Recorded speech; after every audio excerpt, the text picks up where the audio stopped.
play the bingo game. I am going to give everybody a link to go and join up to the bingo game, okay, the bingo baker game. It doesn't show us who you are, it doesn't show us names or emails.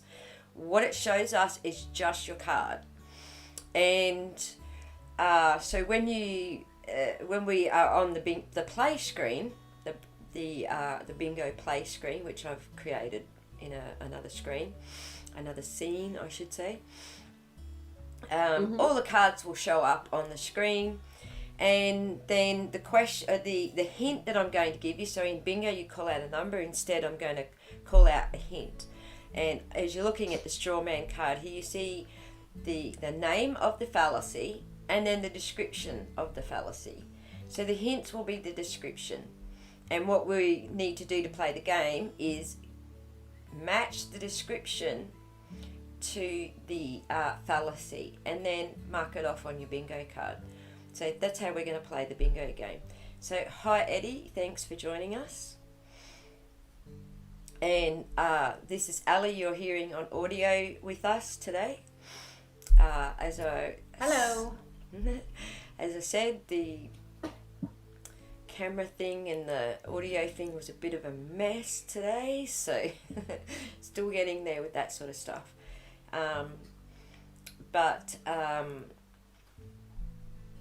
So that's how we're going to play the bingo game. So what we're going to do today is we're just going to step through the cards, what the cards are, get familiar with the description and what it matches, so that we know when the game's being played, basically how to match them up. So, and by cards, Aussie, you mean these would be like the bingo numbers called out. So each person has their own card. These are just what they're going to match to on their card, correct? Correct. So a bingo card is, all your boxes with, it'll have straw man or false cause, or it'll have appeal to emotion. It'll have one of those things. Each one is a fallacy. Correct. And so there's bingo cards, and then there's the card deck that we're pulling these from. These are actually a card deck that we're pulling the fallacies from. They're called the fallacy card deck. And you can get them from, where are we getting them from again? School of Thought is where we... Thank you. School of Thought is the website. Yep. You can go order these cards. They're high quality cards if you want to order them. But we're going to give away a free set of these cards for the winner of bingo. So, and we're going to have a few giveaways and stuff that we for different games and variations of games, and also exercises, like we're going to maybe do a weekly task or an exercise, get you to go do something that's challenge, scavenger hunt. Correct. And then the winners of those, they can also have some giveaways and things as well. School of Thought Perpetual Platypus, that is exactly correct. What is she called today? Schoolofthought.org. I'm just calling you Platty, it's too much. Too big a mouthful with my new teeth. So, I guess... and the reason we're doing this, right, Aussie, let's give a little background.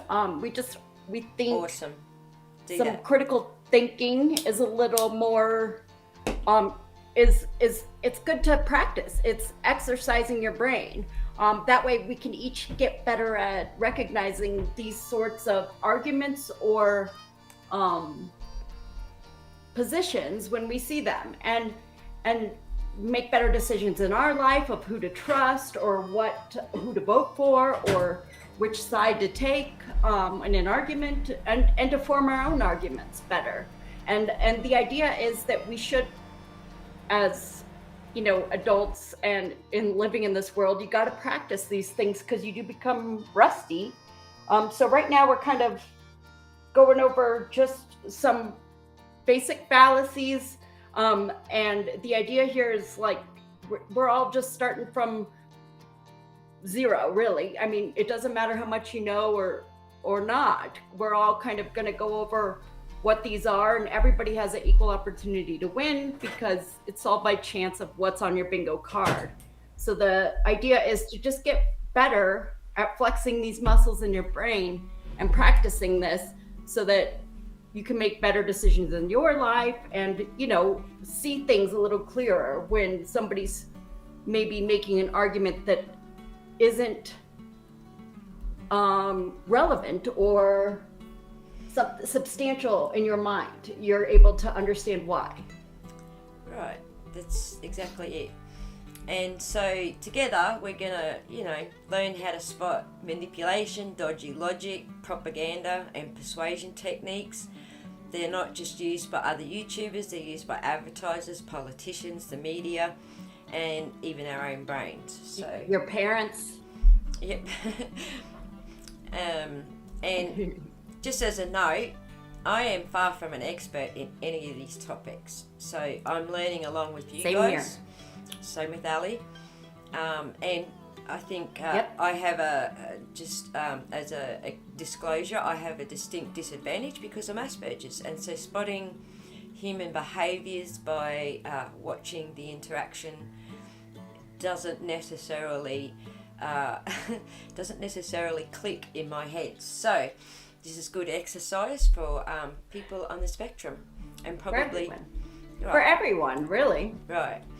So I'm certainly not and claiming. Platy, the thing is, we're trying to make it fun. You're going to use your brain, but it's like you're playing bingo, and you know, learning can be fun. Practicing this stuff can be fun because it's fun to like challenge yourself and see if you can understand why you believe certain things you do. I think she's being funny. You're really gonna make me use my brain. Know, but Prepare. I think it's a good way to kind of say we're trying to make it fun. Right. Prepare for me to kick your asses. Okay. So remember, one of those fallacies is also overestimating your ability. It's called the Dunning-Kruger effect. But she could be just, using a poker face right now, too. She could just be... No, she's been funny. She's never Stupid serious. There is never a time when Platy is serious. Honest. I've had many, many, many conversations with her, and there is never a time when she's serious. No poker faces from this girl. Okay, so... Well, there may be others that are watching this later. I know our audience maybe isn't huge right now, but... Right. Who knows? And thanks for joining us who is in the audience. We were actually a little worried that we weren't going to get anybody in the audience and that we were going to have ad-lib without an audience. So it does make it a bit more enjoyable. Which would have been fine with me. It does make it a little more enjoyable when you're actually interacting with people. It also draws out, the show a little bit longer. So and we kind of get lost a little bit. So we might only just do 12 today, depending on how much of this banter we get through. Nonetheless, so let's skip through the cards and talk about those, and then get some faces on the screen. So we've already just covered the straw man card, and Ali gave an example of that one. So and it is the most common one on YouTube, isn't it, Ali? Yeah, and I think in life probably. I don't know. I guess we can ask everybody what they think once we get through these, but man, it happens a lot, where you thought you were arguing one thing and then all of a sudden here you are in another topic and you're 10 minutes later you're like, shit, we never got back to that one thing. Right. Well, I think a good example is probably, the Depp versus Heard court trial right now. If you're reading anything that the media and Hollywood is saying about it, there's a lot of straw men. There's the feminine straw man, the feminist straw man, saying that the other team are being misogynists, I guess. There's a lot of those accusations flying around, but this is literally about defamation. Did she defame Johnny Depp? And Right. it Focus on that. Focus on, this is about, is there a claim for defamation? This isn't about feminism. And there's also the other side of the argument saying that the feminists are taking away men's rights. And this court case has nothing to do with taking away anyone's rights. This is quite simply defamation. Did Amber Heard defame Johnny, and was it with malice? Because people in the public eye have a higher bar to reach than just a standard defamation case. So, well, that is the case in Virginia. And I think California's the same. So this can vary from state to state. But this is a matter of law. This is not about feminism or misogynism or whatever words you want to throw around. Those are straw man arguments. Them trying to make the arguments put forward in the case easier to attack by reducing it to a political argument. So let's move on from that one. We ready to move on from that one, Allie? Sure. Okay, false cause. Presuming that a real or perceived relationship between things means that one is the cause of the other. Have you got an example on the bottom of the card there, Allie?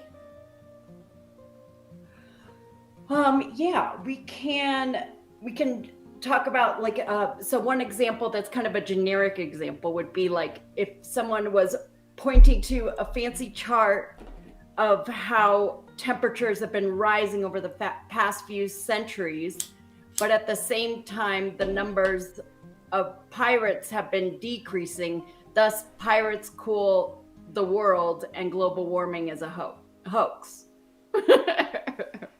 Correct, that's a good example. So another one that I saw was the statistics for oh my god, my mind just went blank on me. I had a great example. I gave some great examples in my ethos cartoons, which I probably haven't published those on my actual channel, but there were a couple of great examples. Correlation and causation are different, and that's what people talk about when they're describing this a lot, right? Right. They can correlate, but one doesn't necessarily cause the other. Right. So the same numbers might be associated with people dying from being tangled up in their bed sheets, and you can put those statistics, that data right next to people who get heart disease from margarine. They're actually not really related to each other just because the numbers look similar. Yep. So yeah, that's what false cause is. So we'll move to the next one. This is called appeal to emotion. Manipulating. This is really common too. Absolutely, this is big in the true crime arena. Manipulating an emotional response in place of a valid or compelling argument. So, would you like to pull out some true crime examples of that, Allie? Well, give a generic example, and then I think I've got one. Okay, generic example. If you got that one. A generic example in the true crime world is using children to elicit emotion in cases to draw people to your channel. You're only focusing on children because children elicit such a huge emotional response. And it may not necessarily be that that the case is really that compelling as you're making it. So, you know, sometimes it's a runaway child. You make such a big deal, oh, the kid's murdered, and no, they're just a runaway. So, just manipulating the emotional response that we all have, because we all have that for children. Right. And I would say, like, anything that has to do with someone's past trauma and triggering that into giving money or feeling ashamed or feeling compelled to help when really they need to help themselves first before they should be giving money. You know, they need to work on their own rebuilding before kind of helping others, you know. I think that happens a lot in the true crime community as well. Right. Absolutely. And I people appeal to that. Right. And I think that people are using highly emotionally triggering titles in their videos to draw attention to them. And then you go watch it, Yep. and it's really just, boring 8-hour live stream. So, Yep. So that's a But they pull you in. They pull you in with an emotional title, right? So that's an appeal to emotion. So in the game, you will hear me read out, manipulating an emotional response in place of a valid or compelling argument, instead of a number, just so that you're following. The fallacy. Yep. Presuming that because a claim has been poorly argued or a fallacy has been made, that it is necessarily wrong. Right. So I would say, You have a good one. just to sort of elaborate, I would say that, you know, you could use a fallacy to present your argument, which is also a fallacy, so like the fallacy within a fallacy. And you can go, oh my God, you made a fallacy, and so your argument must be wrong. And that would be a fallacy within a fallacy within a fallacy, if that makes sense. Right. It's very meta. It's sorry? Very meta. Meta? Yes, it's a term that means basically fallacy within a fallacy. It's like, so it's a mirror of a mirror of a mirror. It just becomes so like Right. And it convoluted, you know? Right, and it doesn't mean that the argument is necessarily wrong. And using a fallacy doesn't necessarily mean that your argument is wrong either. It's the context in how you use it. You can use a fallacy but still be right about your argument. So Yes. this is more about understanding not using fallacies to present your argument and still being right. Or avoiding. I have an example, I think. Yes. Well, tell me if this is correct. Okay, I'll have a go. So not too long ago, there was a YouTuber who claimed that Rosemarie Bly was still alive, and she knew that because I can't believe everybody wants her to be dead, so she's likely still alive. You guys are all saying she's dead. Why would you say she's dead? When really, no one was saying she's dead. We just don't know that she is for sure alive. Mm-hmm. They were using that as saying, oh, I can't believe you guys all think she's dead. When really, no one really thinks either way. They just don't think she's for sure alive based on this evidence you're presenting. She could be. And the evidence being presented was, again, sort of a lot of fallacies. Well, was hearsay. Yeah. And hearsay, correct. Nothing proof. Right. Someone said they spoke with her. That's hearsay. That's not She could really... be right. And it could be true that she did. But based on that, it's not proof. Right. If you want to continue arguing it, then you want to start showing some evidence and not just hearsay. Right. And that's how you would... So is that a fallacy? That is a fallacy. So basically... okay, cool. Saying that she's wrong because she made a fallacy doesn't necessarily make her wrong. What makes her wrong is her lack of proof. Okay. So, right. That's a perfect example. And we still don't know. And we still don't know. Okay, good. Yay, I win. You win. I win one bingo card deck. And you lose, Platty. Sorry. I don't know why I got tongue-tied there. Yeah, where you at now, Platty? Yeah. Where's your beating our asses now? Okay. Pick on Platty Day today. She says she's king at the fallacy. Okay, the slippery slope We'll have fallacy. to have you come up one time and give an example of your fallacies. Then we'll see. For sure. And we can do that as an exercise, you know, have our audience come up and join us one at a time and give us some examples and make us laugh. That would be funny. Yep.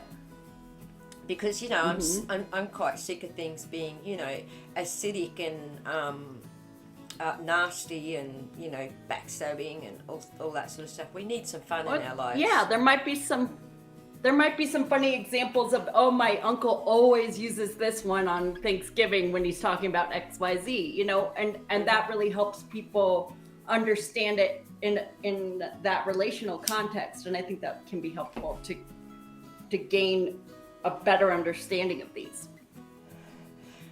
Platty says, I'm doing the dishes, bishes. You're a poet. That sounds like a slippery slope. Okay, so the slippery slope fallacy. Asserting that if we allow A to happen, then Z will consequently happen too, therefore A should not happen. Do you have an example of something like this in mind, Allie? It's okay to say you don't, because I'm sure I can come up with something. Well, there's a lot. I mean, it's kind of similar to this false cause one in a way, right? Right. I can think of a really good one. If you let Trump... Okay, you should go. If you let Trump become run for presidency again, then he will win, and therefore he shouldn't be allowed to run for presidency. Just to pull one out. Not that I'm trying to stir up any political things, but that seems to be a common one that I hear out there on the interwebs. Go stop Trump from running so he can't win. Yes, and to me, there's one that is common with technology is always, you know, that's ruining the next generation. You know, when there's always new technology and there's always a new generation. You know, right. So if you let your children have too much screen time, then they will get addicted. Therefore, you shouldn't let them have any screen time. Yeah. When really, likely, they might get good at making games or, you know, preparing for the next new technology. Who knows? They might be the next developers of AI or some ingenious thing that makes housework easier. Yep. And in both of the examples we just gave, you know, there's stuff in between that could happen that doesn't necessarily mean that, you know, Z's going to happen. In the case that I gave with Trump, obviously there's an election that's got to happen, you know. It's not necessarily that he is going to win. There's still an election that has to happen.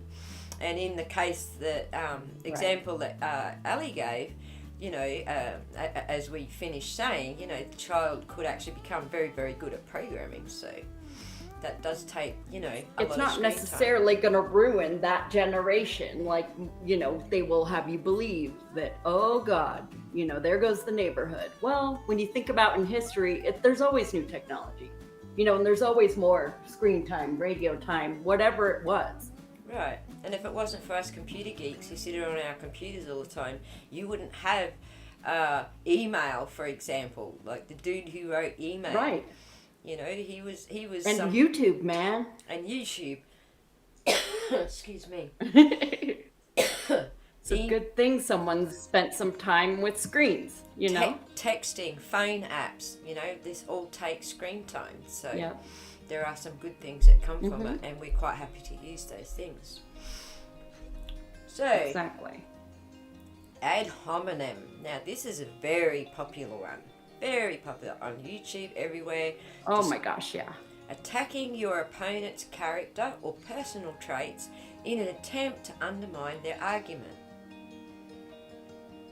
And this is probably my pet peeve of one, I would say, personally. My biggest it just grinds my gears when I hear it, because it's one that sticks out to me. It's one I can usually recognize really quickly because I'm very conscious of trying not to do this. Right. And I try not to do it too, but we do often fall into those patterns. But just to give an example, like I can give a personal example where, you know, it became... Well, did we read the card? Oh. Sorry, I didn't know. Sorry, I did read the card. Oh, my bad. I got so excited. It's my favorite. Give us an example. Throw an example at us.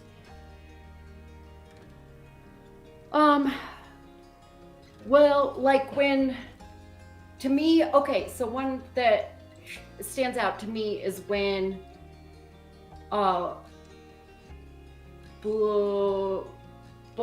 Betty came out, or you know, and everyone went straight to they all went to blowjob Betty. I just thought that's not even clever, you know. It doesn't even, let's just wait and see what she can do first. You know, it was before anyone even knew her or what she could do or what her mode of operation was, you know, and that bummed me out.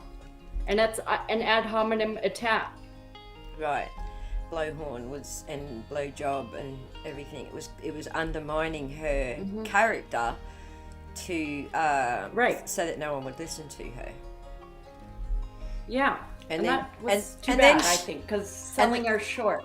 And then she opened her mouth and removed all doubt. Sorry.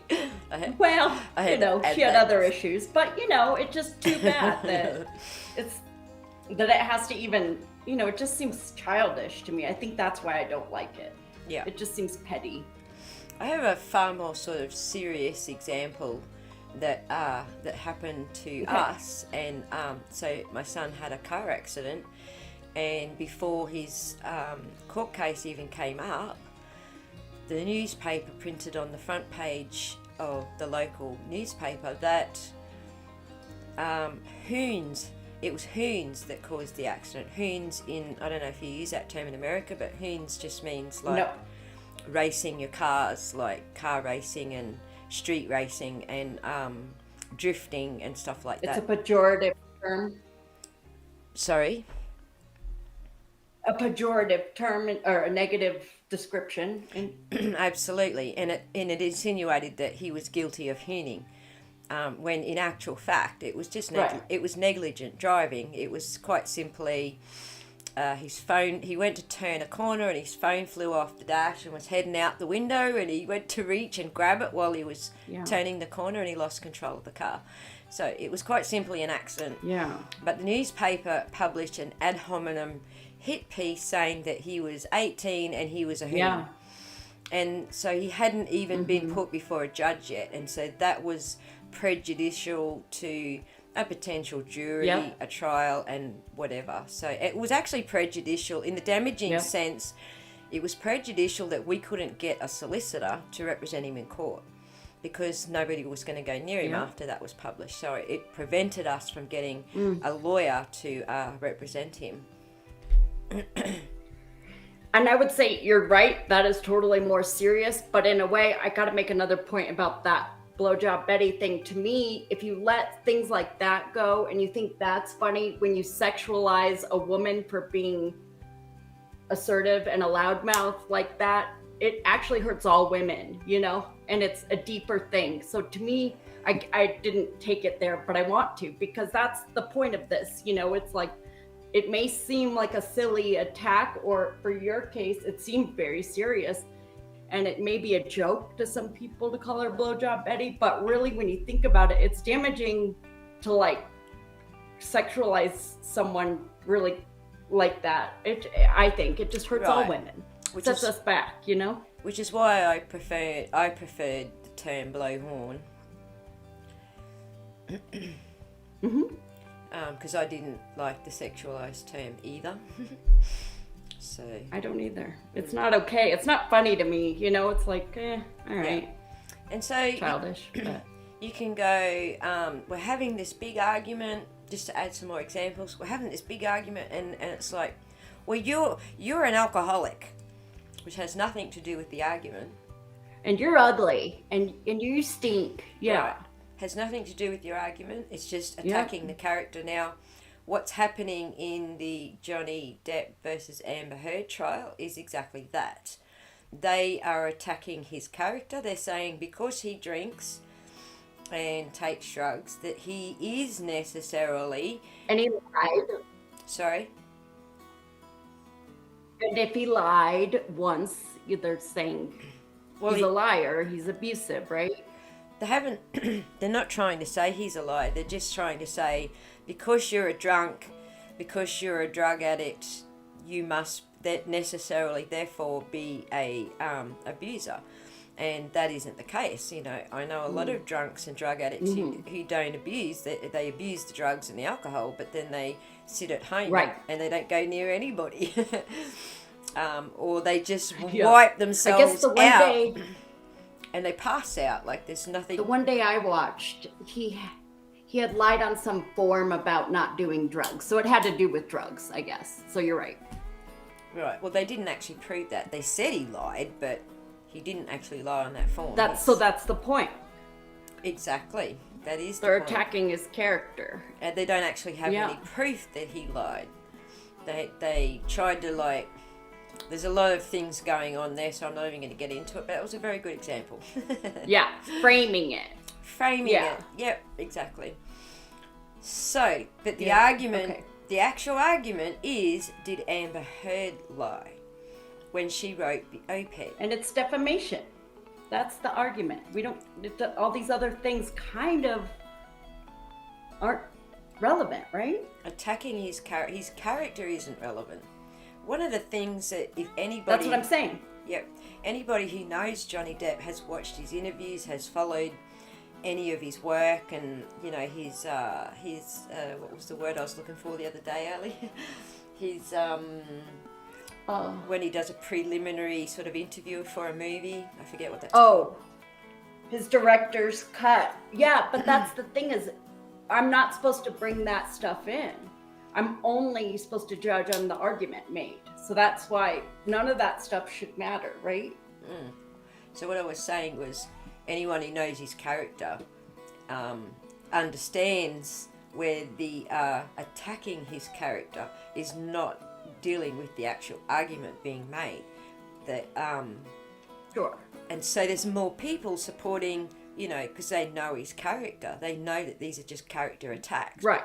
There's a lot of people who don't know that, so and so it makes the right. other and argument so, but stronger. I still think, I still think if the jury is aware of ad hominem attacks, they'd be able to recognize it, whether they knew things about his character or not, you know? Right, it would. I mean, a lot of these things would make you... It'd make them more savvy. Right, a savvy juror, for sure. And I guess that's, you know, probably... Definitely. That would be an awesome outcome from our videos if someone becomes super savvy juror. Wouldn't it? Yeah, totally. So my cousin just got called up for jury duty. She just got all the forms and stuff to do jury duty. She's done it once before. And she's always the... She's pretty savvy, not with the actual fallacies and stuff. I don't know that she knows them by their terms, but I think she just has an instinct to recognise these things. And she was telling me, you know, that she doesn't really want to do the jury duty again because she doesn't like to be that person that's the I'm just not going to be a sheep and go with the group think. Yeah. So, because she puts a lot of thought into it. So. And it's hard to not. Yeah, because you don't want to be necessarily the one that makes it a hung jury. It's such a hard position to be in. I know that feeling too. Right. I've been on jury duty, and it was a really horrible case, and it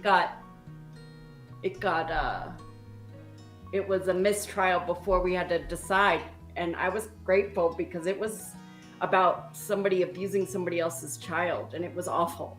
Yeah, awful stuff. So yes, hopefully that this does actually, you know, help someone become, you know, a savvy juror if they happen to get called up.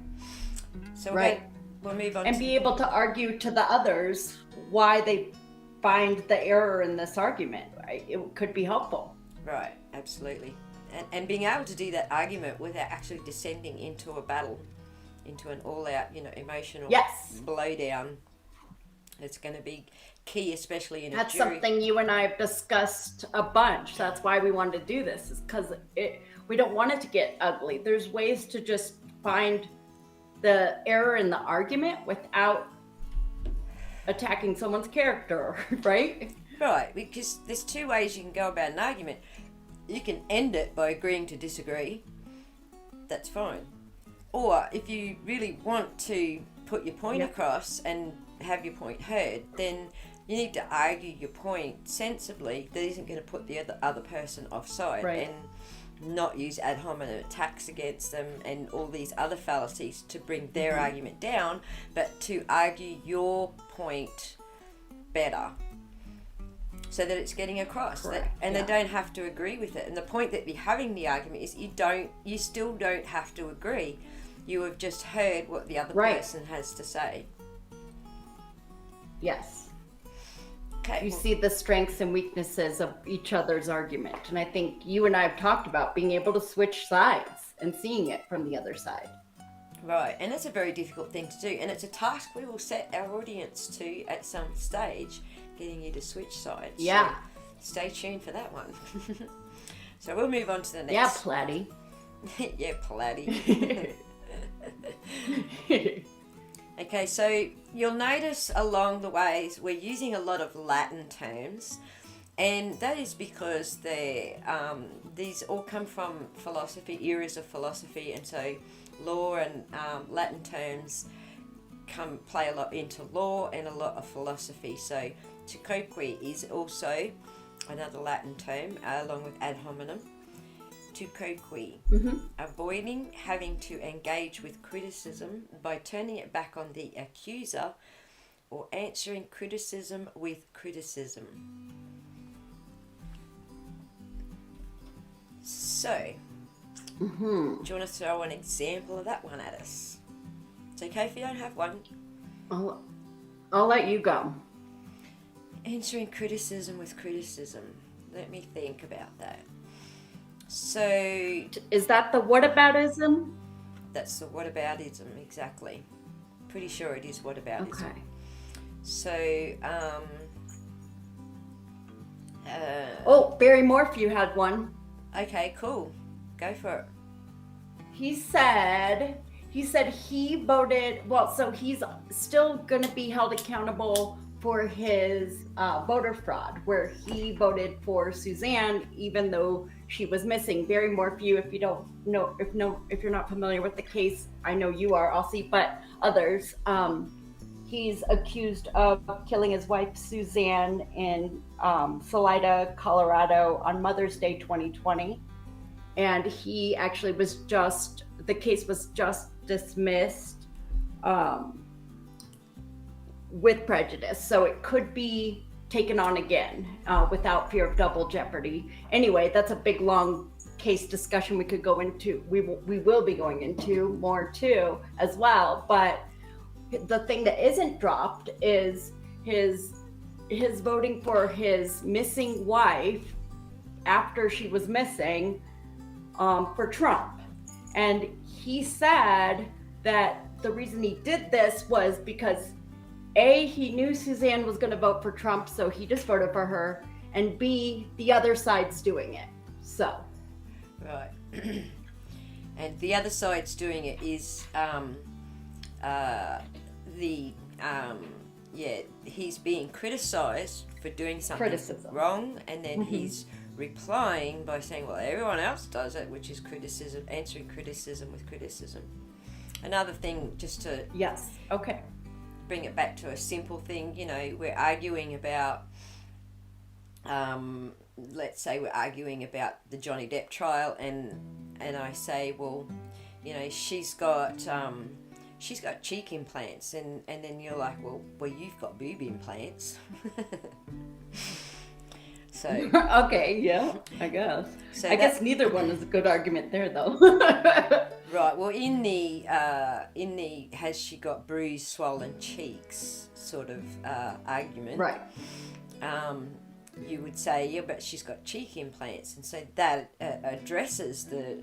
As if that's negative. Okay. Well, no, as well. It could be taken negatively, but maybe you're just saying, but she's got cheek implants, which might make her cheeks seem more swollen because she's got implants. Okay. Yeah. And then you're like, well, you've got. I'm not following the trial, so I don't really know. And your criticism is, well, you've got boob implants. It certainly doesn't negate the argument. I see. It's just a criticism, and maybe it was never meant to be a criticism. The first comment, so. I see.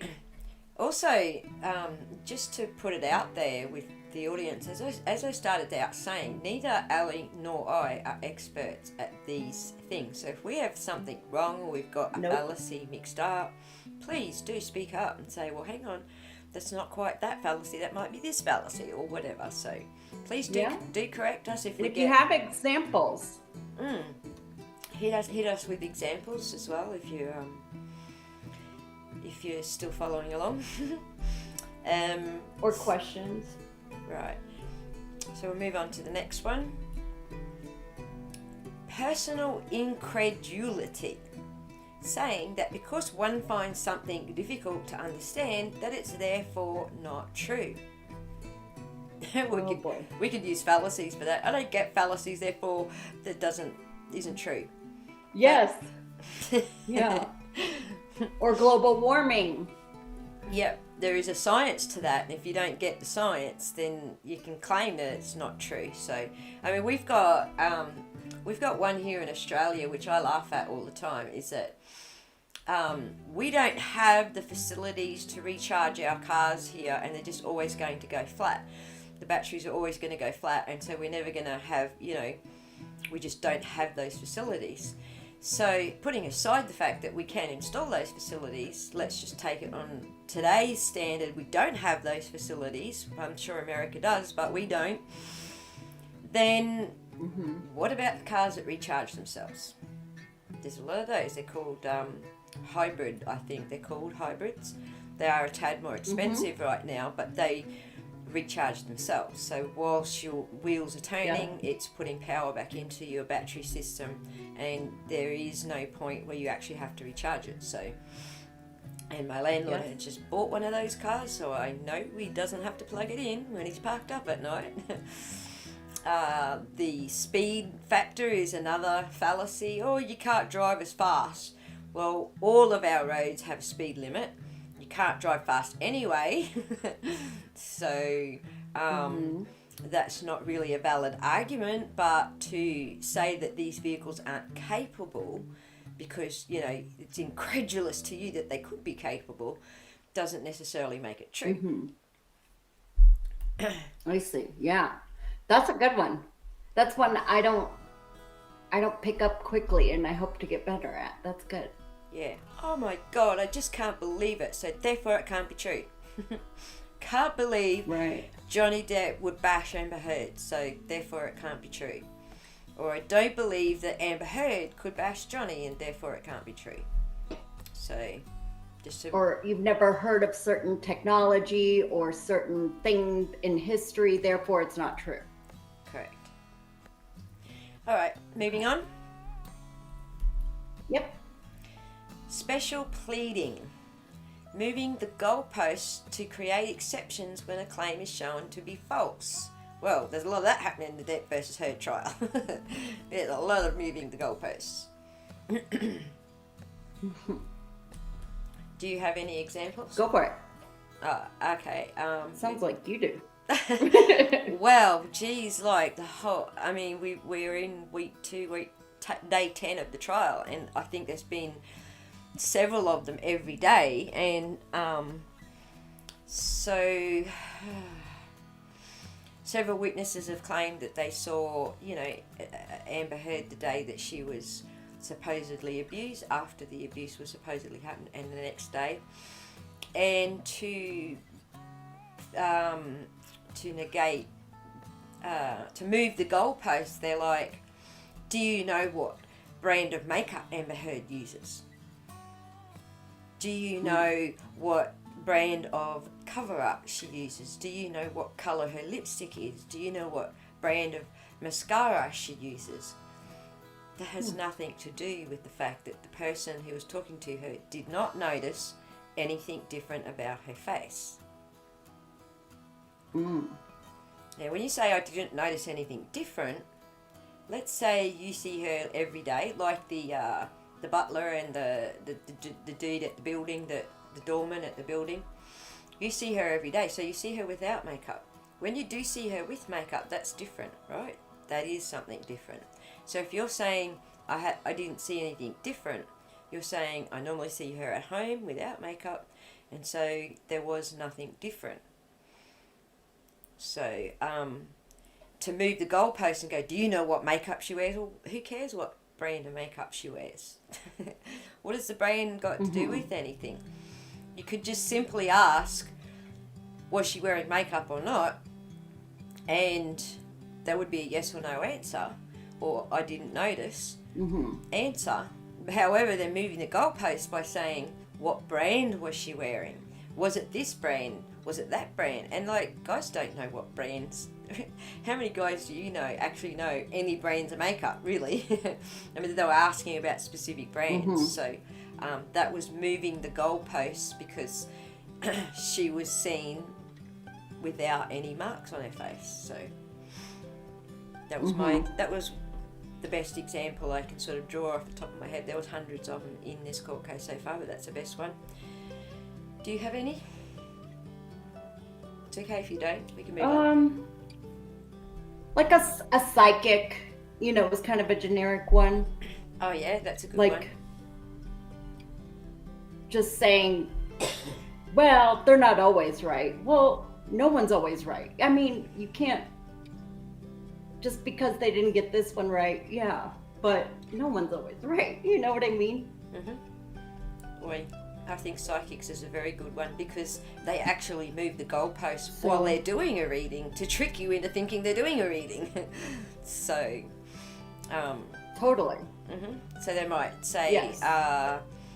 Do you have a family member who has just passed away? And you go, no. So they'll move the goalposts and they'll be like, well, a close older friend then? Right. So, and then, everyone's either got a... Right. I meant someone very close to you. Yeah. So that's moving the goalposts as well. So, all right. So let's move on to the next one, yes? Yep. And I think if they're not right, then them saying, well, no one's always right. And it's like, or them saying psychics aren't always right. And it's like, well, yeah, no one's always right. You're moving the goalpost, Right. Can't. The no one's always right bit is moving the goalpost as well. So. Yeah. Absolutely. A loaded question. Asking a question that has an assumption built into it so that it can't be answered without appearing guilty. Well, there's a lot of those in the JD trial as well. But I can't think of one off the top of my head. But have you got an example of one of these, Allie?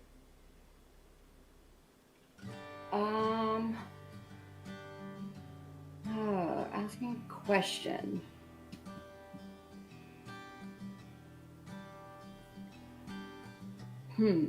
I don't off the top of my head. Hi, Ambery, and it's okay if you're tardy. We're just running through the cards that we're going to use in our bingo game so that people are familiar with them. So the whole point here is that we can go back and replay this so that we know when the game is played what the description is that matches the title of the fallacy. So you can hit the replay when you're ready. A loaded question. So this one always confuses me. So maybe we need to hit the Google and have a look at maybe a good example of that. So give me 1 sec. Well, I can use the one off the card if you want. Yeah, do that. A loaded question. What does the card say? It says, for their generic example, it says, because I'm not very familiar with recognizing this one either. So this is a good one. Grace and Helen were both romantically interested in Brad. One day, with Brad sitting within earshot, Grace asked in an inquisitive tone whether Helen was having any problems with a fungal infection. That's pretty funny. It's pretty mean. So if she answers yes, then she's guilty of having an Either affair. way. Yeah. Either way, she's admitting that maybe she did have a fungal infection or she doesn't now, or, and so then Brad has to hear that, and that's awkward. So I've got another example.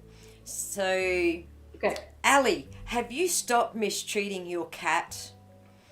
And it's a loaded question because it presupposes that you have been mistreating your cat. I would never. Exactly. But that's another example of a loaded question. So. Oh, like, are you still addicted to opiates? Or are you still seeing your therapist or saying something like that? Yikes. Ouch. Yikes. Exactly. So that's a loaded question. I see. Okay. Burden of proof. Saying that the burden of proof lies not within the person making the claim, but with someone else to disprove. Oh, you get this a lot. Well, I did a video on this to do with yeah, a certain channel having a certain perspective about the West Memphis 3 case, and that there was the burden of proof is on the burden of proof is on that channel to prove their assumptions that they're making about the West Memphis 3 case. And I thought you were going to say Nomadic Trek was another one you did. Well, true, that was another one that where burden of proof. I also did one as for Allie and Cam with regard to everyone saying that they somehow had something to do with billboard money going missing. So there was a number of burden of proof. You've done a lot of these. I have. I find burden of proof is the same as saying the saying on the internet, where's your receipts? The burden of proof is on the person making the claim. The burden of proof is not on the person who says, hey, I don't believe you. They're not believing you because you didn't come with receipts. Or you came with this. This goes back. Go on. Sorry. Go ahead. Sorry. No, you go ahead. Finish your thought. I forgot what my thought was. The receipts, I'm sorry, it just made me think of, I told you I got a little triggered by a channel recently that was saying they, on their thumbnail, proof and receipts, Rosemary Bly is alive and well. And then they didn't have proof and receipts. And in the chat, I was like, just describe to me what you think proof and receipts are. And they were saying, well, it sounds like her, looks like her, could be her. I mean, look at her. It's probably her. We think she could be alive. Okay. And then they were like, prove it isn't her. And I was like, wait, you're making the claim. You said you got the receipts. You prove it, right? Right. Exactly. And they were like, well, we believe it is. Hi, that's still not proof and receipts.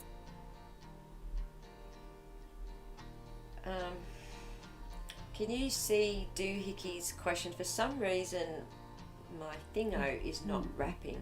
Hang on, maybe I can change that a little bit. Let's move it around a little. It's going to look a little messy, but I can't see the whole question. I didn't know that was going to happen. Let's move it down here. She wants to ask something relating to a current situation. So we're almost done running through these, and then I imagine y'all can absolutely ask a question about a current situation. I obviously have to get wrapping happening here so that goes onto 2 lines and doesn't cut off like that on the screen. I see what you're talking about now. Yeah, Doohickey will have a conversation when we're done here, for sure. And I was going to, when I cut you off, bring up the exact same example, Allie. So that was a very good example because we both thought. Yeah. So, yeah, if you're the one making the claim, then you need to come up with the receipts. You can't tell someone else to disprove your claim because it's you making the claim. Hey, Kaz, It was thanks the for same joining with us. Nomadic Track. Yes, it was the same. They were saying, "We'll prove it's not him," and I did. Just, you made a great video. Not only did I prove it's not him, but I also proved that Burning Man Festival actually did take place, and that some of those photos. And I did that too. Remember, that's how we kind of met, because we both found that. Right. Exactly. We both found his photo highlighted in that article, right? Right. We not only found his photo highlighted in that article, but we found a photo of him. Yeah, you did that. I did not. I did find, though, that it did happen. That did happen. And he was there, seemingly. Seemingly. All right. So, burden of proof lies on the person making the claim, not the person watching the claims and saying, "How do you know this?" So, I'm good, thanks, Kaz. How are you today? And thank you also to Doohickey for joining us. And I hope you get something out of at least bearing with us till the end so we can get sidetracked and answer your question. And we'll move on to the next fallacy, which is ambiguity, which is using double meanings. And number 12? Pardon? Is this number 12 too? Is this our last one? I think so, right? It's in order of your cards, so I think it is. I'm not seeing numbers at my end, so I can look at the folder. But you are looking counting. Ambiguity in the folder. Let me just, because this is in the order of the folder. Hang on. Yes, it is 12. Okay, cool. So we will stop after this one so we don't go on for too long. We'll do the last 12 in another show. Ambiguity. Yeah. Using double meanings or ambiguities of language to mislead or misrepresent the truth. Now, I was accused of this on Twitter the other day, but do you have an example of this at all that you can think of, Allie? No, you go. You have one. Come on.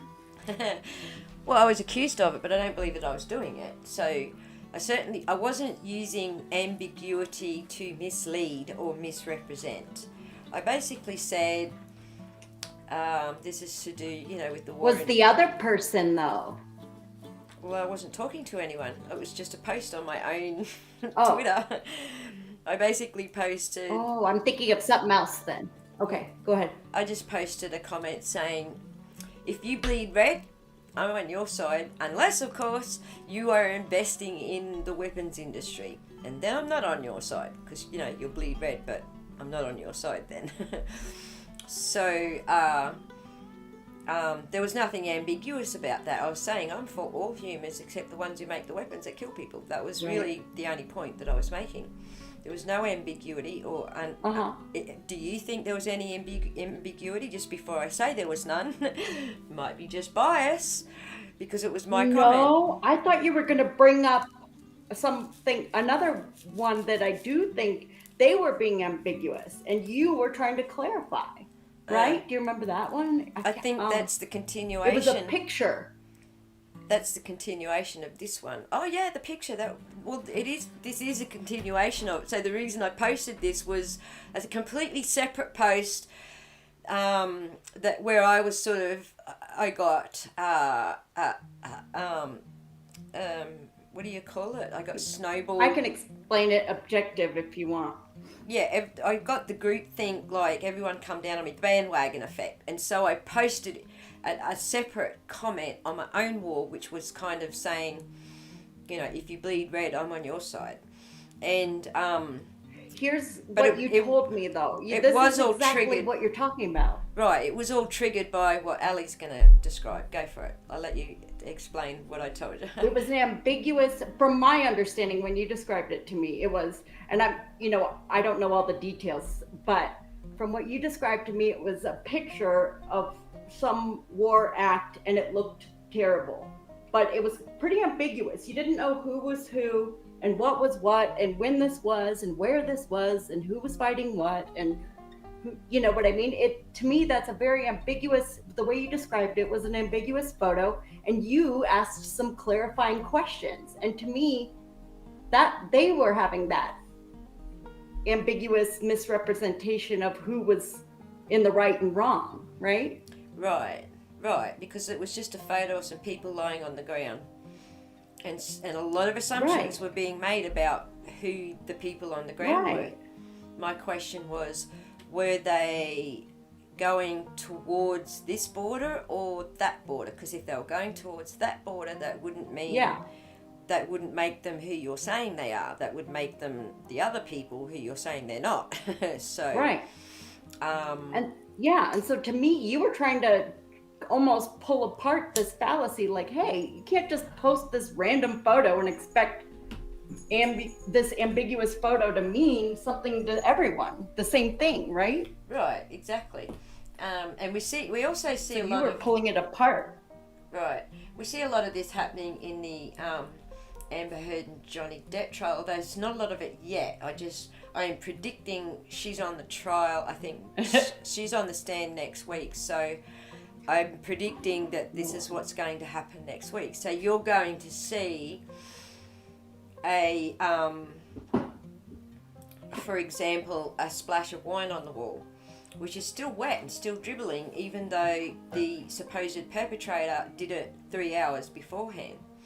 So rather than ask any questions about why is this spillage still wet and trickling down the wall, you're going to be asked to believe that this happened 3 hours beforehand and should technically be dry and not dripping down the wall anymore and pooling on the skirting board of the wall. So not pooling on the skirting board of the wall. So if it had been there for 3 hours, you would see some pooling at the bottom, but they're not going to ask you those questions. You're just going to be looking at this photo and go, here's proof that the perpetrator splashed wine on the wall.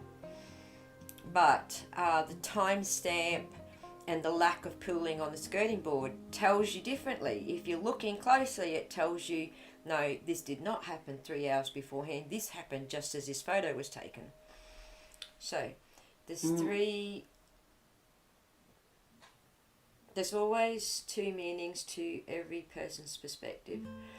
Well, I'm not sure that there's always two meanings to every individual's perspective, but there's a meaning that they mean and the one that the person receiving it is taking it as. So I think that might be what you are getting at there, Kaz. So maybe. Yeah, that makes sense. Yeah. So in the reply, in the new post that I made was like, look, I'm not on anybody's side. If you bleed red, if you're a person laying on the ground, shot as this photo was, I'm on your side. Okay, so whoever it was laying on the ground in that photo, that's whose side I was on. So I posted a completely different comment altogether on my own. You just don't want Twitter. people to die. Right, exactly. On my own Twitter, I wrote a completely different comment, which was completely aside of, what everyone was getting carried away with in their little bandwagon effect fallacy going on there. And that comment was like, well, now you're being really ambiguous. And I'm like, how am I being ambiguous? If you bleed red, I'm on your side. How is that ambiguous now? It was kind of like That's like the humanist in you. Correct. Very much. Yeah. So, perception is everything. That's right, Kaz. Thank you. Alright, so moving on. That's what ambiguity is. Ambiguity is when you are shown something, like the example I gave in the Johnny Depp trial, which will be coming out next week. You're going to be shown a photo and you're going to be asked to believe that the perpetrator did this. And it is ambiguous because that's not what the photo actually shows. The photo actually shows that whoever took the photo actually did this. Okay, and so there's an ambiguity. Misleading ambiguity. There's going to be a lot of those. So moving forward, ready for the next one? I think that was 12. We're done for We're done. today's, correct?